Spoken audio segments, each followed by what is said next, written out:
So the DMAIC or DMAIC Lifecycle is used a lot in Lean Six Sigma. It's a method for improving our processes. You can think of it almost like the scientific method.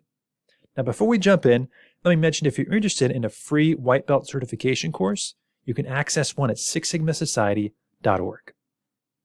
So the DMAIC Lifecycle is a methodology for solving process problems. It's a repeatable way to improve our processes, and it's broken out into 5 phases. It starts with define, then goes to measure, analyze, improve, and control. Okay, so let me break down each of those phases. So the define phase, we're defining the goals of the improvement. We're outlining what we hope to accomplish from the improvement effort.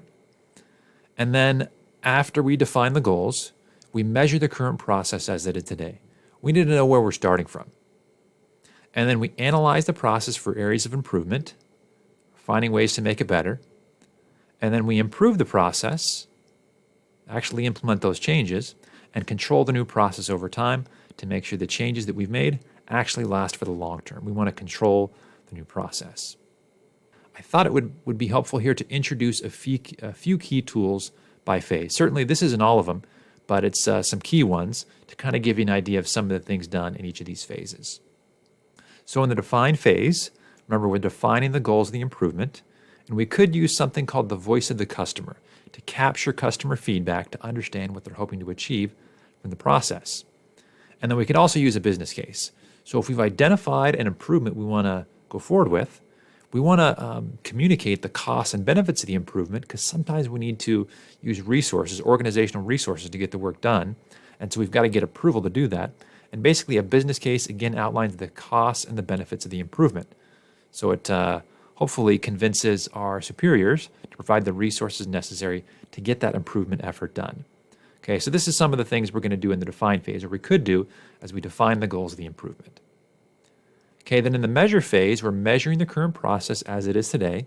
We're trying to get a snapshot of where we are. We could use process maps that show the sequence of process steps to show what's happening in the process and potentially who's doing what. And then we might capture some basic statistics about the process. And then we might use something called measurement systems analysis. So as we measure the process, we want to make sure that the measurements that we're taking are accurate. And so MSA, or measurement systems analysis, make sure we're getting accurate measurements. So again, we have this good snapshot of where we are today. And then in the analyze phase, we're going to analyze the process for areas of improvement. We could use regression, which helps us to predict our process output for any given input values. Okay, so regression is a tool to do that. We could also use something called multivariate analysis to look at multiple variables or inputs at once. And we could also use hypothesis testing, basically using stats to prove or disprove the effect of X's. Okay, so we're analyzing the process at this point. And then we're trying to improve the process, actually implement the improvements. And we could use designed experiments, conducting experiments to optimize our inputs. We could use 5S, a method for workplace organization. And we can also use Kanban, an inventory control method that addresses waste. And sometimes it's referred to as just-in-time, getting things just in time.